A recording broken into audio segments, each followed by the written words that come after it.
તો વાત કરીએ જૂનાગઢની તો જૂનાગઢ જિલ્લાના કેશોદ શહેરમાં રહેણાંક વિસ્તારમાં દીપડાની અવરજવરથી સ્થાનિકોમાં ભયનો માહોલ સર્જાયો હતો। છેલ્લા 2 દિવસથી શિક્ષક સોસાયટી વિસ્તારમાં દેખાતો દીપડો આખરે વન વિભાગની ટીમે રેસ્ક્યુ કરી પકડી લીધો છે। કેશોદની શિક્ષક સોસાયટી વિસ્તારમાં છેલ્લા 2 દિવસથી દીપડો આંટાફેરા મારતો હોવાની માહિતી સામે આવી હતી। ગત રાત્રે સ્થાનિક રહેવાસીઓએ ફરી એકવાર દીપડાને તાત્કાલિક વન વિભાગને જાણ કરવામાં આવી હતી। માહિતી મળતા જ વન વિભાગની અમરાપુર રેન્જની ટીમ ઘટના સ્થળે પહોંચી હતી અને જે મકાન વિસ્તારમાં દીપડો છુપાયો હતો ત્યાં રેસ્ક્યુ કામગીરી શરૂ કરી હતી। વન વિભાગે શરૂઆતમાં પાંજરાની મદદથી દીપડાને પકડવાનો પ્રયાસ કર્યો હતો, પરંતુ સફળતા ન મળતા ટ્રેન્ક્યુલાઇઝર ગનનો ઉપયોગ કરીને દીપડાને બેભાન કરવામાં આવ્યો હતો।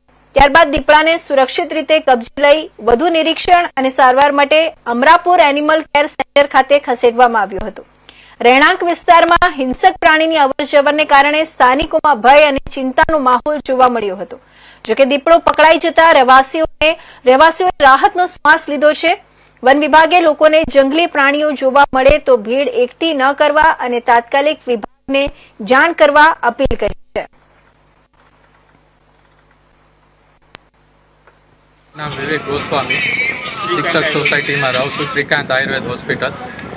મેં ગઈકાલે રાત્રે પણ અહીંયા દીપડો જોયેલો અને આજે 9 વાગ્યાના અરસામાં પણ આજે મેં જોયેલો, એટલે મેં ફોરેસ્ટ ખાતાને જાણ કરી અને એમની ટીમ આવી અને એમને પહેલાં ચોકસાઈ કરી અને પછી એમની ટીમને બોલાવી અને ખરાઈ કરી કે હા અહીંયા છે જ દીપડો। એટલે એમણે એમની અમરાપરની ટીમને બોલાવી અને એમણે એ લોકોએ 1.5 થી 2 કલાકની મહેનત બાદ અત્યારે દીપડો પાંજરે પૂર્યો છે। આ છેલ્લા કેટલા દિવસોથી અહીંયા હતો?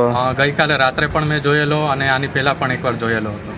કાંઈ બનાવ બન્યો હતો એવું? ના, કોઈ બનાવ નહોતો બન્યો, પણ થોડો ભયનો માહોલ હતો એટલે આજે પછી મેં પાછો જોયો એટલે ફોરેસ્ટવાળાને ઇન્ફોર્મ કર્યું।